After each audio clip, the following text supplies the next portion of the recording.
Афганистан. Авиация разбомбила медресе. Россия. Будет ли визовый режим со странами Центральной Азии? Власти Туркменистана препятствуют трудовой миграции. ВВС Афганистана 2 апреля разбомбили медресе в районе Кундуза на границе с Таджикистаном, где проходил конкурс чтецов Корана, сообщает местный телеканал Толо Ньюс. В конкурсе участвовали более 200 человек. По данным властей, погибло 25 человек, а по словам очевидцев, погибших более 60 человек, пострадавших более 100 человек.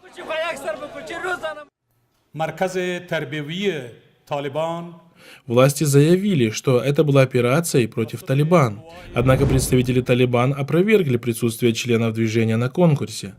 По словам участников мероприятия, среди погибших есть как маленькие дети, чтецы Корана, так и ученые ислама. Данный район находится под контролем правительственных войск, и это делает бомбардировку еще более бессмысленной.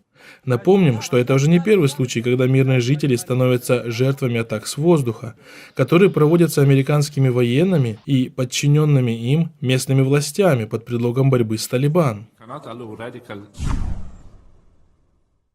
Россия не планирует устанавливать визовый режим со странами Центральной Азии по причине невыгодности, но при этом ужесточает миграционное законодательство.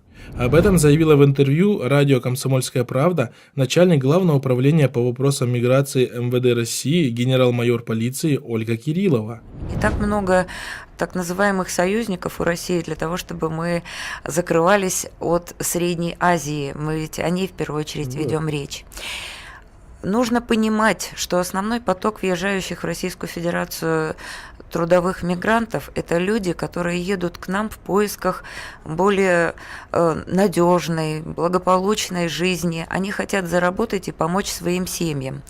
И только крупицы несут риск благополучию. Вот эти крупицы мы как раз и должны сделать, им въехать, этим крупицам, недоступным, для чего на границах нужно проходить будет тотальный контроль. Также Кириллова сообщила, что на сегодняшний день в России находится около 9,5 миллионов иностранных граждан, причем половина из них – выходцы из Центральной Азии. Эксперты отмечают, что в случае установления визового режима со странами Центральной Азии ущерб российской экономике будет огромным. И именно это заставляет Москву терпеть наплыв мигрантов, которые год от года исламизируются и неизбежно оказывают влияние на мусульман в самой России. Именно это, по мнению специалистов, и является причиной ужесточения миграционного законодательства со стороны властей РФ. Из-за высокой безработицы все больше граждан Туркменистана покидают страну в поисках заработка. Вместе с тем, власти страны усиливают меры по возвращению трудовых мигрантов на родину.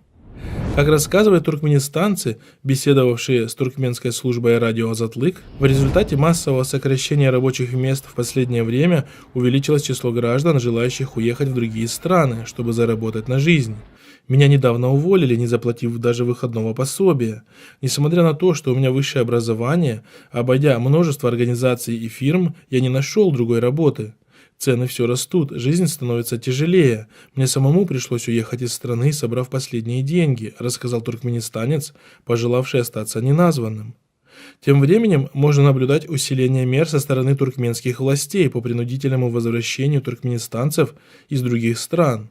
При этом не только трудовых мигрантов, но и студентов, обучающихся в зарубежных учебных заведениях. Поступают сведения о том, что органы безопасности вызывают родственников туркменистанцев, находящихся за рубежом, в том числе студентов, и оказывают на них давление. Недавно вызвали в местный отдел полиции и потребовали возвращения моего младшего брата. Они сказали, что ему необходимо выполнить долг перед Родиной. Предупредили, что если он не вернется и не пройдет службу в армии, его как дезертира привлекут к уголовной ответственности, рассказал один из жителей Мары. Кроме того, власти страны молчат о безработице, являющейся основной причиной того, что туркменистанцы в поисках заработка уезжают за пределы страны. Согласно некоторой информации, которую опубликовали туркменские СМИ со ссылкой на собственный источник в правительстве, уровень безработицы в стране составляет 60%.